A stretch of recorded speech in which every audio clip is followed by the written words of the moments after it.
the finish line. And something that I want to make available to everybody. There's some cards out in the foyer. It's got us. You can follow us on Facebook, Twitter, all of those things there, and just kind of YouTube if you want to watch the sermons. I got a text this week from a gentleman quite a ways up north that anyway is just really enjoying the sermons, and he said it kind of feels like I'm right there. So with just a warm welcome to everyone, and if you are watching that way, that's awesome. And so we want to see that increase and see people feed into that. So if you want to grab a card out there, you could share it with a friend and let them know that we love them. Amen. The book of John, chapter 19. The book of John, chapter 19, verse 30. And we're going to talk about what Jesus did when he went to the cross. Because at the end of the day, everything that we go through needs to be, if you would, x-rayed as if it went through the cross. And so if you think of whether you've got worry, fear, pain, sickness, cancer, debt, anything like that, you've always got to filter it through the cross. How many know everyone right now? Sandra got a water bottle the other day from the hospital, and it's got some funky little filter. Bet you didn't even know what's in there, do you? She got a neat water bottle at some training she had at the hospital, and I was kind of taking it apart because I wanted to see what was in there. And there's a funky little filter in there so that whenever you take tap water and put it in there, it's going to filter out whatever it filters out. But how many know those things in our lives that we're really key on making sure that things are, gluten-free and hormone-free and antibiotic-free, and there's a number of things. And so we want to make sure that all of our water and can you just maybe help Chrissy or somebody help Chrissy get to Sunday school? Okay. Where are they? They're in the garden. Boardroom. Can you take, they're in the boardroom, Donna, for Sunday school? Okay. So we want to filter everything out. We want to filter everything out to make sure that our bodies are clean. Hannah likes to drink green tea. I guess there's antioxidants and things in there. And so it's interesting that we want to filter a lot of stuff through when we try and make our bodies as pure and clean as we possibly can. But sometimes we forget about our spirit, or unfortunately a lot of times, and our spirit is one of the things that's probably the most important. And so we want to be able to filter everything that you go through in life needs to be filtered through the cross. And so you've actually got to stop yourself and say, what I'm going through right now, if it was filtered through the cross, is this God's best for me? We talk about the Lord's Prayer, and it would be, Our Father who art in heaven, hallowed be thy name. Thy kingdom come, thy will be done on earth as it is in heaven. Now, if you would, that's actually before Jesus went to the cross. But let's just stop there for just a minute and think about whatever situation you're going through, is it on earth? Is it happening in heaven? Kind of a simple little x-ray, simple little filter. You say, well, is there cancer there?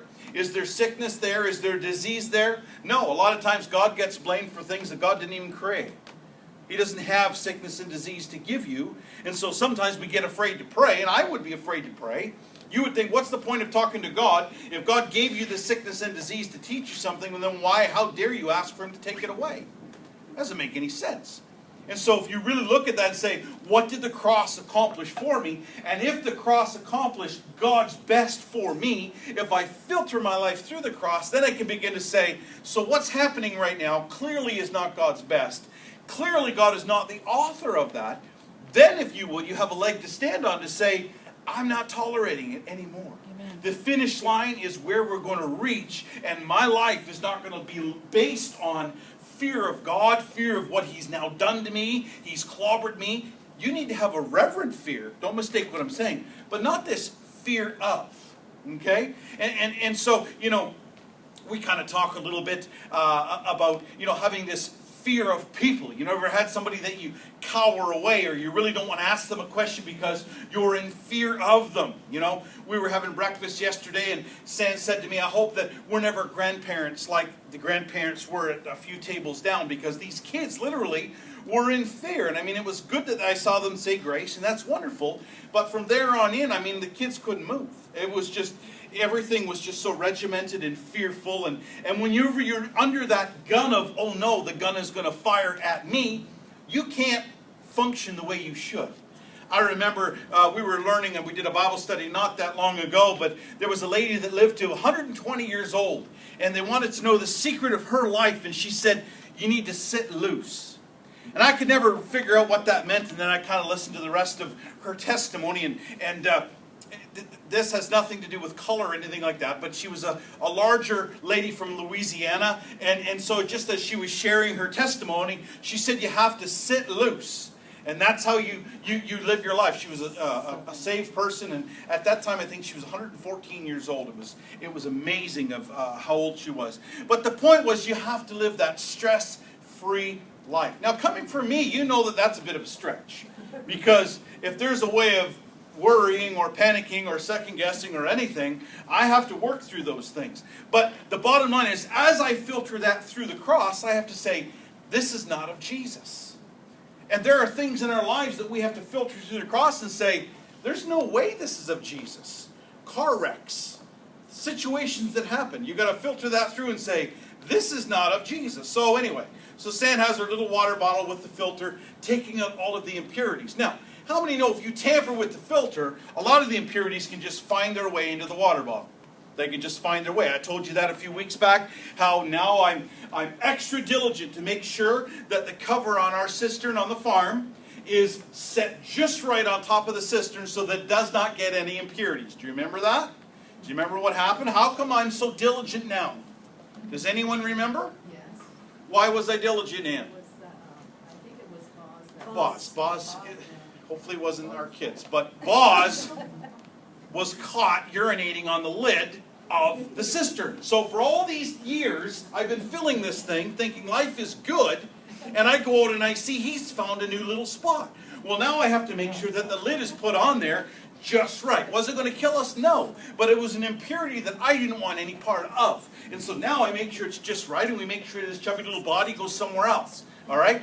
But sometimes in your life, there are situations like that, where the enemy will get you to sort of ignore something long enough, and the impurities are slipping in day by day by day. Whether it's watching too much CNN or watching, movies that you shouldn't watch on TV, or things that is coming into your life, and you think you can filter it out. But God says you've got to be careful what you take in your eye gate and your ear gate. Because what happens is you filter it in, and in your life you can self-contaminate.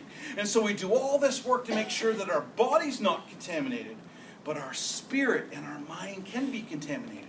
Last week I shared with you that I really struggle with, you get carried away with your talk or with your joking and things like that. That's something that I come before the Lord and say, Lord, give me the wisdom of the Spirit to show me what is of you and what is not of you. And so those are things that we all must begin to get our filter in place and to get ready. So I want to get to my sermon though. So verse 30 it says, so when Jesus had received sour wine, he said, it is finished. And he bowed his head and he gave up the spirit. Now that's at the cross. And so if we're going to stop and think of our lives and say, okay, so what is the filter in our life? Is what happened at the cross. I want you to notice the number one thing is when Jesus died, he overcame far more than rigor mortis. We were in Peterborough yesterday, and I was amazed because they had this big forensic place. There was the OPP Forensic Analysis Building. It was kind of like a CSI thing, and I was pretty amazed. They had these doors and these cameras and cages and stuff, and I said to Stan, you imagine the stuff that goes through that place, because we don't have that here, but that's where you would bring bodies and stuff that you would have to examine, or car wrecks and things that you'd have to intricately take apart, and they would have to examine them and find out what really happened. Well, this is essentially what we're doing here today. When Jesus said, it is finished, we now need to filter and realize what Jesus is finished about. Did he say it's finished and now he's just died and his body's stiffened up and he was put on, in the tomb, if you would, and wrapped up, and they're all going to see if he is risen again or not? When Jesus declared it is finished, he overcame not just a dead body, but he overcame death, hell, and the grave. He overcame the keys and took the keys to death, hell, and the grave. He overcame every sick thing that would try and get attached to you. And so if we take Jesus as our filter, he's your filter today. And when Jesus declared, it is finished, everything that the enemy would throw at you, everything that the world would throw at you, because not everything's the enemy, and everything that you would throw at you is finished. Because how many know sometimes we're our own worst enemy? Huh? You're going to start eating healthy, and suddenly they bring that peanut butter brownie. Bye. Not going to eat healthy so much anymore. And so you fall into that temptation. Well, everything in your life you need to begin to filter through and say, what has God finished for me? So whatever your situation is, if you say there's lack, there's not enough food on the table, it's a finished work in Jesus. The word says that my God shall supply all of your need according to his riches and glory. So your need is not filled based on your riches. Your need is based on what Jesus has done. And so based on that, you can find a rest in knowing that my God's going to supply my need. Amen? My God's going to supply my need. All right? I can remember when I was a kid, and we lived at 120 Richardson Drive. And do you remember those days? And so my dad was working in tobacco, did not have a job, did not have, the job was tobacco, but that was seasonal. And I think you were actually looking for work. And all we had in the house was potatoes. We didn't even have a bed. Our kitchen table was a cardboard box. That's absolute truth. Is it true? That was somewhere else. We had a cheese box for a table. All right. Well, I was a kid. So, but I was still sleeping on the floor at 120 Richardson Drive. We did not have beds. It's true, Mom. True story. Now, you may not remember this, but here's the deal here. So I've been thinking about this. So I remember that so I remember Dad saying that the Lord needed to supply because they were going to take the townhouse. You paid, what, $30,000 back in the day? And the bank was going to take it, and you didn't have it. And you were going to make up a sign that said, I've been believing God, and this is where he put us, which was they were going to put the couch on the edge of the road. And that's about how desperate they were in God. Okay, because it was really starting to look pretty bleak when you're eating just potatoes and living on the floor and no jobs. And anyway, so long story short, Simcoe started up. And my dad got called to go for an interview. He'd have to go to school, and if they hire you. So he went to the tobacco farmer, and the tobacco farmer said, if you go for that job interview, you're fired. Well, he went anyway. And you'll see where I'm going with this in just a minute. So that was a lot of years ago. He ended up getting the job, and he was blessed, and he retired there. And so now the news is, are they going to take their pensions? Because that's really what they want to do, is take their pensions. He's since been to Simcoe, been blessed in his life, and now the pension, they want to get rid of the pension and say, sorry, too bad, so sad. How is he handling that? He hasn't thought about it. He hasn't thought about it. I mean, that's a good thought. But I've been thinking about it. And so I look and I see all of the hard work in the past and trying to get somewhere. And suddenly the news media and everything is just posting. And I have to filter everything through the cross. Because as a son, how would you like to think of your parents basically ending up with no cardboard boxes or living on the floor? Don't worry. But your mind, though, is going to go, okay, so what if they won and suddenly all these retirees didn't have their pensions? Come on, I'm a real human being. These are things we think about. And so I had to suddenly realize we've got to filter this through the cross and say, what did Jesus say? And Jesus said it's finished. Not the work, not the pension, but what Jesus did in his sweet provision of what he said was ours. My God shall supply all of my need according to his riches. So God's concerned with your need, and he's concerned with the supply. But who does the supply come from? God.